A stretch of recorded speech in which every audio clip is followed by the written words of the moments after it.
In September 2017, during a fashion event in New York, Jim Carrey surprised everyone by declaring, "There is no me. This is not our world. We are just passing through and we don't matter at all." That's the good news.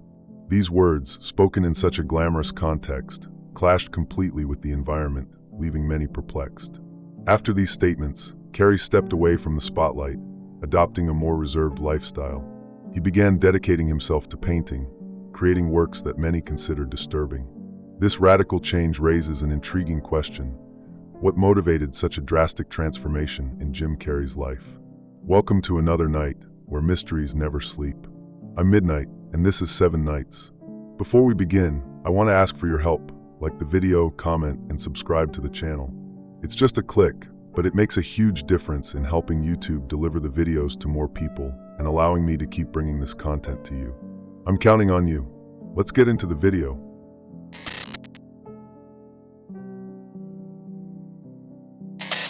Very few people truly understood what happened there. It was supposed to be just another luxurious night at New York Fashion Week in September 2017. Jim Carrey appeared, as always, smiling. But the moment he opened his mouth, the mood changed completely. When approached by a reporter, he said, "There is no me. There are just things happening." The woman tried to keep the tone light, but Carrey insisted. None of it made sense, that he was there because the event was the most meaningless thing he could do. Those who watched it live saw what seemed to be a breakdown. But what if it was the opposite? On the surface, it was a bizarre scene. But if you dive into the words he used, you'll realize it wasn't just provocation. Carrey spoke like someone who had just crossed a portal, as if he had seen the gears of reality from the inside. He wasn't mocking. He was trying to say something that didn't fit in that space full of cameras and celebrities. The phrase that drew the most attention that night was, "I don't exist." Now think with me, this isn't just a philosophical musing. The idea that the self is a construct appears in spiritual doctrines, neuroscience studies, and even modern simulation theories. What he said may seem simple, but it touches on a massive question. Who are we when we stop performing for others? This wasn't the first time Carrey addressed this topic. In 2014, in a commencement speech, he had already spoken about the illusion of fear, about the ego as theater. But this time, in 2017, there was a difference. He wasn't standing in front of young graduates on a campus. He was at the heart of an industry that depends exactly on the kind of illusion he was dismantling. And the most unsettling part is that he knew what he was doing. It wasn't a breakdown, it was a manifesto. You can see it in his eyes, in his tone of voice.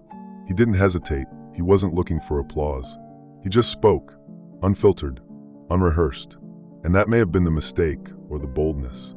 After that night, Carrey virtually disappeared from the Hollywood circuit. It wasn't gradual. It was as if a door had been shut. He changed his appearance, grew a beard, and secluded himself in his studio, where he began painting obsessively. This wasn't just any creative retreat. It was the beginning of something much deeper, and perhaps darker. The documentary I Needed Color is a faithful portrait of this new Jim Carrey.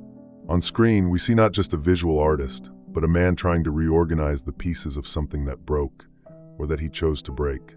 His paintings speak loudly. Screaming colors, distorted faces, empty stares. There is chaos in them. There are codes. What few people noticed is that some of these works repeat certain symbols. Mirrors, for example. Duplicated figures. Split faces. And for those even slightly familiar with occult symbolism, this isn't random. Mirrors are portals. Doubles represent parallel realities. Would it be too far-fetched to think that Carrey was trying to represent something he saw, something he understood and couldn't say openly? But the question remains, what led someone with fame, fortune, and worldwide admiration to break away from all of it so abruptly? Was it just disillusionment with the system? Or did he touch something most of us can't even imagine exists?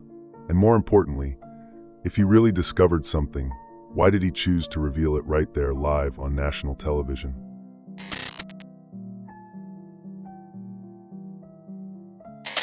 After that interview that became a meme around the world, what would you expect from Jim Carrey?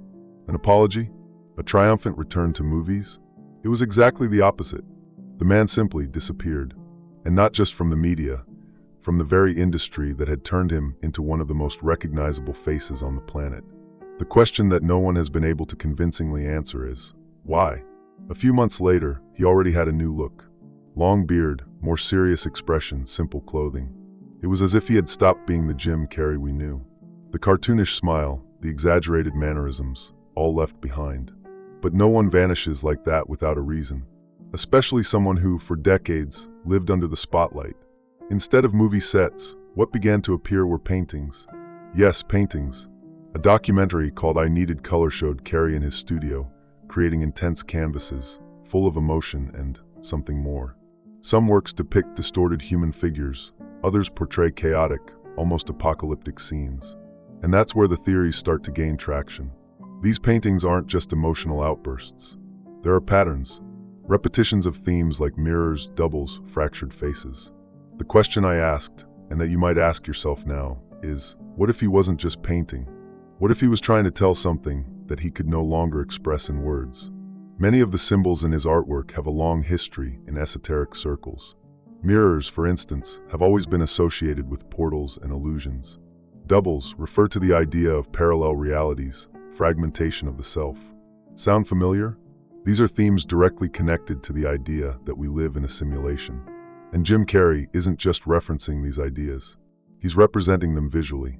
In an interview, he even said that painting was his new way of communicating.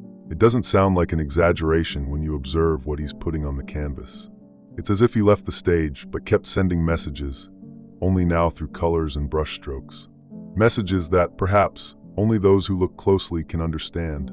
His departure from Hollywood wasn't accidental, and it wasn't purely artistic. It seems to have been a calculated move, a rupture with everything that sustained his public persona. Carrey dismantled the Jim Carrey the world knew, as if shedding a character. But if he's no longer that character, who is left? At this point, things get even stranger. Because when someone tries to leave this system, truly leave, the reactions are almost never mild. And this leads us to a larger pattern. Other well-known names have also vanished or changed radically after making similar statements. What might they have discovered? But focusing on Carrey, by isolating himself, he left behind a void, a silence. And in that silence, questions began to emerge that were never officially answered. He himself avoids interviews. When he does appear, he rarely talks about Hollywood. He seems disconnected from what he once was, as if he had crossed an invisible boundary. Did he withdraw to protect his sanity? Or was he removed because he knew too much? And if it was the latter, what exactly did he know?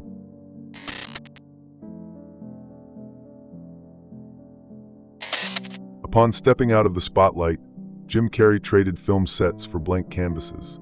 Literally, the man who once made crowds laugh now immersed himself in paint and silence. But what seemed like a new hobby for a reclusive actor soon revealed itself to be something much deeper. His paintings are not just contemporary art. They scream. When observing some of the pieces he's shared, one thing immediately stands out. There is no neutrality. The colors are intense, the faces distorted, the proportions often jarring. It's as if each canvas is trying to capture something that escapes ordinary language, something disturbing, and that needs to be seen with care or with courage. In many of these works, figures appear that do not belong to the real world. Entities with empty eyes, mouths open in silent screams, deformed bodies. This has led some analysts to speculate. Could Carrey be depicting visual experiences related to altered states of consciousness? Or are they symbolic representations of forces he believes are shaping our world? We can't dismiss the possibility that he is working with archetypes, deep elements of the collective unconscious that occasionally surface through art. But the pattern in Carrey's paintings suggests more than psychological abstraction. There's a persistent focus on chaos, collapse, collisions of realities. And here comes an even stranger layer. Several of these paintings, especially the more recent ones, include elements such as labyrinths, figures trapped in boxes, and watchful eyes in the sky. Classic symbolism linked to control, surveillance, imprisonment. Could he be, through art, exposing something he saw or understood, but can't spell out explicitly? In the documentary I Needed Color, he says he always had a need to communicate something greater. That art is where he now finds meaning. And what if that meaning lies precisely in the attempt to warn, or even document, something we can't see with the naked eye? Curiously, some of the paintings visually connect with the aesthetic of the Matrix franchise. Green tones, visual glitch effects, fractured spaces between reality and illusion. Coming from a common artist, this might be just a pop reference. But from Carrey, who has spoken about simulation and the illusory ego in interviews, it starts to feel like a message. Other paintings show faces melting, as if masks were being forcibly removed. This obsession with the deconstruction of identity aligns with everything he's been saying since his media withdrawal. It seems he's painting the same message he delivered at Fashion Week, only now in oil and brushstrokes, far from microphones. And there's one detail few people notice. Carrey rarely names his works. It's as if he intentionally leaves their meaning open. As if he's challenging the observer to interpret, to search for meaning, to sit with the discomfort and draw their own conclusions. But why do this? Could it be a way to protect himself? To avoid saying something too explicit that could put him at risk? Jim Carrey's art isn't a new chapter in his career.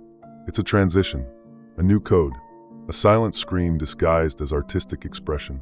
But the question that lingers is, if he really is trying to reveal something behind those brushstrokes, who or what is he trying to warn?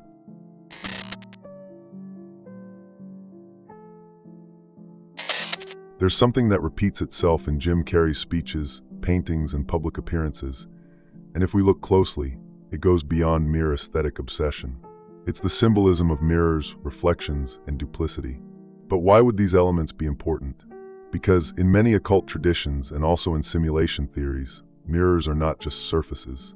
They are portals. And doubles? They're cracks in the narrative of identity. If you rewatch some of his most enigmatic interviews, you'll notice a pattern.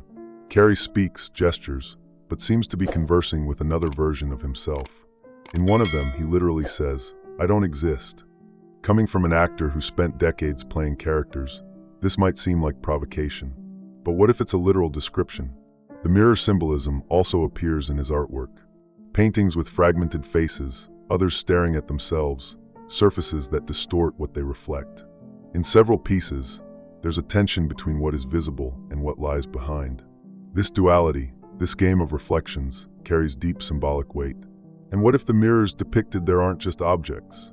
What if they represent the boundary between the programmed reality and what's behind it? Now, bring to mind the world of The Matrix, a film Jim Carrey never starred in, yet one to which his statements and creations seem deeply connected.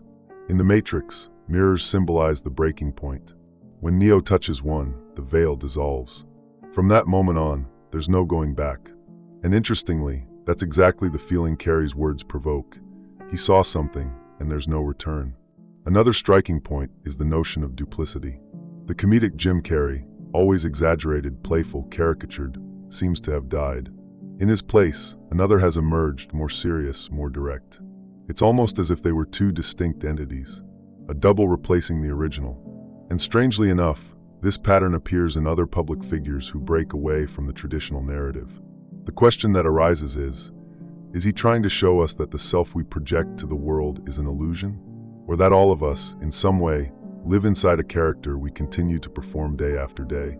The idea is unsettling, but it makes sense within the line of thought he's been presenting since 2017.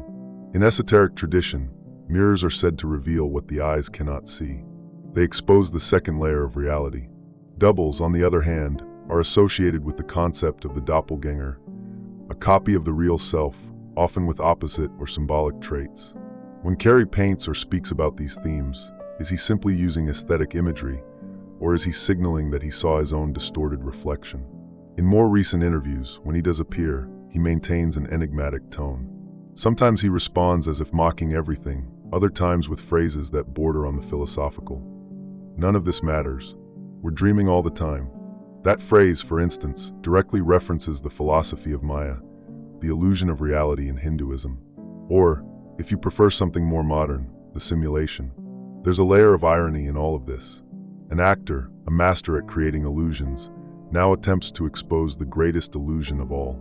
And he doesn't do it with manifestos or fiery speeches. He does it between the lines, in gestures, in scattered words, in paintings, in silence. So I ask you, when Carrey talks about mirrors, is he talking about vanity? Or is he trying to remind us that there is something, or someone, watching us through the reflection?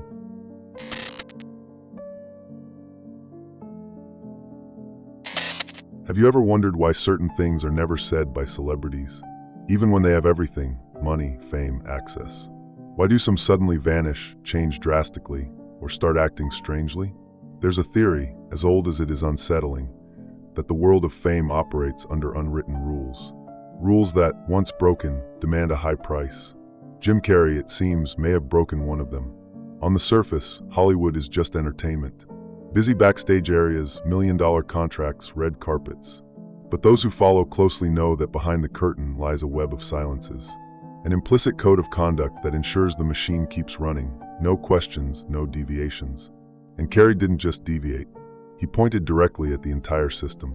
When he said none of this is real, he wasn't just talking philosophy. He was touching a raw nerve of the industry. He was saying plainly that what the public consumes is a performance, not just in movies, but in award shows, interviews, even scandals. All scripted, all controlled. And here comes one of the most delicate parts. Some say that celebrities sign more than just work contracts. That to reach certain levels, something extra must be given. It might be privacy, it might be image, but it could also be obedience. The theory is that there are invisible pacts, hidden clauses that don't appear on paper, but govern the entire structure. Carrey, by exposing this symbolic matrix, may have become a threat. Not because he was wrong, but because he was willing to speak. And it's no coincidence that shortly after his most daring statements, the media began portraying him as unstable, confused, even depressed. A pattern that repeats itself with others who dared to do the same. Have you noticed how public figures who openly talk about these things begin to be discredited, ridiculed? It's almost as if there's a playbook. If you challenge the game discards you or reprograms you. Could this be what happened to Carrey? The entertainment industry has deep reach. Movies, music, fashion, everything is interconnected. But perhaps the most dangerous aspect is its influence over our perception of reality. And what if Carrey was trying to warn us precisely about this? That fame, image, narratives are all part of a global script that shapes how we think, feel, choose. Think about it. Someone like Jim Carrey, who reached the top and had the freedom to choose roles and projects, suddenly stops everything, paints pictures of entities and portals, says he doesn't exist, and refuses contracts. Is that just an existential crisis? Or the reaction of someone who realized the size of the trap? There's a difference between stepping away from the media and being removed. The former is an act of will. The latter, a response from the system. And when Carrey began saying out loud that Jim Carrey was a character created to please others, maybe the system decided he had gone too far.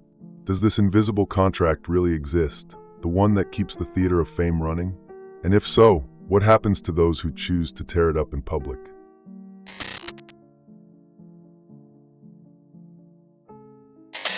Jim Carrey may not be alone in this story. Over the years, other voices began to whisper, and shortly after, disappeared from the stage. Coincidence? Maybe. But when patterns start repeating, it becomes impossible not to raise an eyebrow. Why do so many artists at the peak of fame vanish or radically change after saying something off script? One of the most remembered cases is that of Dave Chappelle. In 2005, he walked away from his hit TV show and disappeared for months. When he returned, he said he felt he was being manipulated and that there were things behind the scenes that made him uncomfortable. Many laughed. Others listened carefully. And today, when compared to Carrey's case, Chappelle's statements seem less isolated, more symptomatic. Another example is Kanye West. Before his public downfall, he also spoke directly about the industry, calling it a modern-day slavery system, and claiming that his image was being controlled. Then came the breakdowns, the cancellations, and a complete transformation of his public image. From creative genius to unstable figure, in the blink of an eye. And then there are names like Michael Jackson, who for years accused the industry of manipulation and control. His most intense interviews, such as when he spoke of a conspiracy to destroy his image, now seem closer to the narrative Carrey hinted at. And we all know how his story ended. These cases have something in common. They all began speaking about invisible structures, about social masks, about how success came with a price that was never spoken publicly. When the language shifts and their discourse begins to challenge the existing model, there seems to be an automatic response, a kind of silent correction. The truth is, by questioning the system, these figures challenge something greater than contracts and record labels. They challenge the very idea that everything is under control. When someone like Jim Carrey looks into a camera and says none of this is real, he's not just breaking the narrative of a talk show. He's cracking open a model of reality that millions consume without question. This brings us to an uncomfortable question. How real is the freedom of these figures? And what happens when they choose to use that freedom to deprogram the public itself? The idea that there are forces invested in maintaining limits to discourse is not new, but it gains new weight when we observe how these voices are treated afterward. Maybe Carrey realized this too late, or maybe he knew it all along and chose to pay the price. Because that's what sets these names apart from the rest, the choice to speak, even knowing the consequences. And so we return to what was said at the beginning. Jim Carrey didn't disappear. He was relocated, from the stage to the studio, from comedy to chaos, from fame to silence. A silence that, curiously, says more than any joke. Now think with me, are we witnessing a pattern or just seeing too much? Jim Carrey didn't just turn his back on fame. He dismantled the stage, turned off the lights, and pointed to the walls around us. When he says none of this is real, maybe he's not just talking about himself. Maybe he's trying to tell us something about the world we've built, about the daily simulation we accept without question. His paintings, his silences, his scattered declarations, all seem part of the same code, as if he's giving us the pieces, but leaving us to assemble the puzzle ourselves. This story is just one piece, and maybe someday, you'll see the whole puzzle. If this made you think, subscribe and like the video. It helps the channel grow. Don't forget to share, because more voices mean more discoveries.